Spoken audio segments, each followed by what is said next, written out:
Ever wondered how your phone handles all those pixels in an image? Or how engineers figure out if a bridge is going to stand up to crazy forces? Well, there's this one core mathematical tool behind it all. Today, we're jumping right into the world of matrices. Think of them as the basic language for, well, pretty much all data and systems. Seriously, just think about the screen you're looking at right now. It's got millions of tiny dots, right? Pixels. And each one has its own color data. So how in the world does a computer keep track of all that at the same time? Or take that bridge example. You've got all these forces pushing and pulling on it. How do you make sure it's actually safe? It all comes down to finding a really smart, really simple way to organize all those numbers. And that's where this comes in, the matrix. I know, it just looks like a simple box of numbers, right? But don't let that fool you. This little rectangular grid is an absolute powerhouse. It's the secret to taking a total mess of data, whether it's pixel colors, engineering forces, you name it, and wrangling it all into one neat, tidy object that we can actually work with. Okay, so what is a matrix, really? Let's get into it. We're going to look at its basic anatomy, the essential parts that make it tick.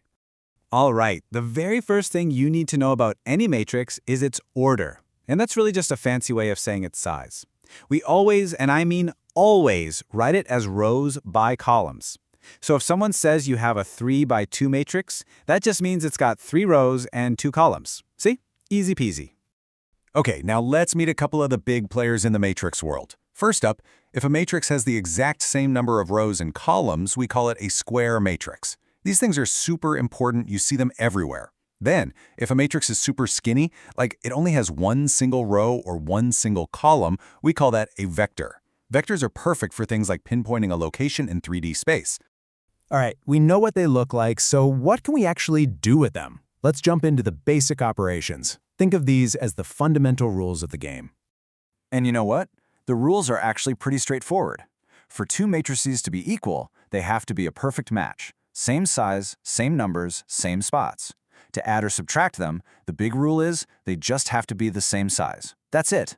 And finally, there's scalar multiplication. That's just multiplying a whole matrix by a single number, a scalar, and it's as simple as it sounds. So, let's take a look at addition. It's super simple. You literally just add the numbers that are in the same position. See here? To get the top left number in the answer, you take the top left from the first matrix and add it to the top left of the second. So 3 plus 2 gives us 5.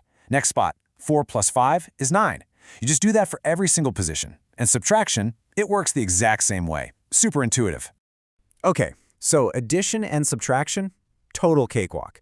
But matrix multiplication, haha, this is where things get a little trickier. But it's also where matrices get really, really powerful. So mastering this next part is absolutely key.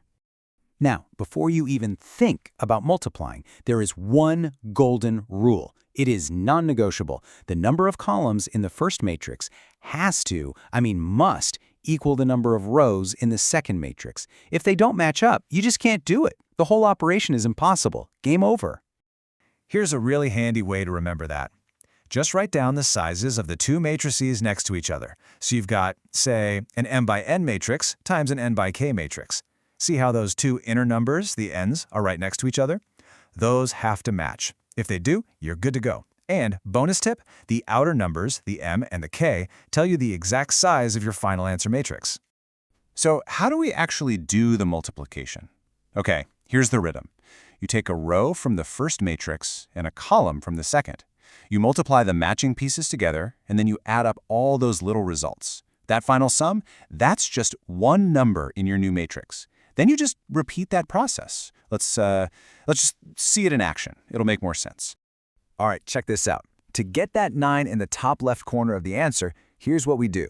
We take the first row of matrix A, that's the 2, 3, and -1, and we match it with the first column of matrix B, the 1, 2, and -1. Then you multiply the pairs 2 times 1 plus 3 times 2 plus -1 times -1. Do the math, that's 2 plus 6 plus 1, which, gives you 9. You just keep repeating that dance for every single spot in the final matrix. Okay, this is a really, really important point, so listen up. With regular numbers, we know 3 times 5 is the same as 5 times 3, right? No big deal. But with matrices, it's totally different. A times B is almost never the same as B times A. The order you multiply them in completely changes the answer. The fancy term for this is that matrix multiplication is not commutative. Remember that one. Next up is another neat trick called the transpose. You'll see it written as a letter with a little t next to it. And all it means is you're basically flipping the matrix over. Imagine a line running from the top left corner to the bottom right. That's the main diagonal. You just pivot the whole thing around that line. The rows become columns, and the columns become rows. Let's just look at an example. See the first row of matrix A? It's 1, 3, 2. Now look at the transpose. That row has become the first column. And the second row, -1, 4, -7, is now the second column. It's a really simple idea, but trust me, this little flip is a super powerful tool. Okay, we've got the basic moves down. Now it's time to meet some of the real VIPs of the matrix world. These are special types of matrices that you'll see over and over again, and they each have a really important job to do. So here are a few of the big ones. First, the zero matrix. It's exactly what it sounds like. It's filled with nothing but zeros, and it kind of acts like the number 0. Then you have a diagonal matrix, where the only non-zero numbers are on that main diagonal from top left to bottom right. A special version of that is the identity matrix, which has all ones on the diagonal. This guy is basically the matrix version of the number 1. You multiply any matrix by it, and nothing changes. And finally, we have the symmetric matrix. This one is like a perfect mirror image of itself across that main diagonal.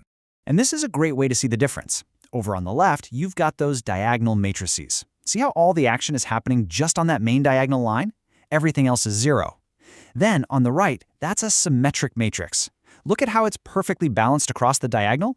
See the 3s, the 5s, they're in mirrored positions. It's perfectly symmetrical. Okay, so we've learned all the basic parts and the rules of the game. But so what? Why should you, especially if you're an engineering student, care about any of this? Well, let's take a quick look at a really powerful application to see how all these little pieces come together to solve huge problems. So in engineering, you're constantly dealing with these massive systems of equations, and trying to solve them using one giant, messy matrix can be a total nightmare for a computer. It's just too slow. So we use this really clever technique called LU factorization. The whole idea is to break that one complicated matrix down into two way simpler ones. What we do is take our original matrix, let's call it A, and we split it into two new matrices that multiply together to give us A back. We call them L and U. The L stands for lower triangular. See how it only has numbers below the diagonal? And U is for upper triangular, with numbers only above the diagonal. And trust me, solving a problem with these two simple pieces is 1,000 times easier than tackling the original. Now, I'm not gonna lie, the process for actually finding L and U can get a little messy. It's a bunch of algebra. But that's not the important part for right now. The big takeaway is the result. We took one tough matrix and broke it down into two easy ones. This whole idea of decomposition is a fundamental tool in pretty much all of computational science. So there you have it. We went from a simple box of numbers all the way up to a heavy-duty engineering technique. But it all comes back to those fundamentals: the size, the basic operations, knowing your special matrices. That's the key. So the real question I want to leave you with is this. Now that you've got these building blocks, what complex problems out there are you going to start seeing as just simple matrices waiting to be solved?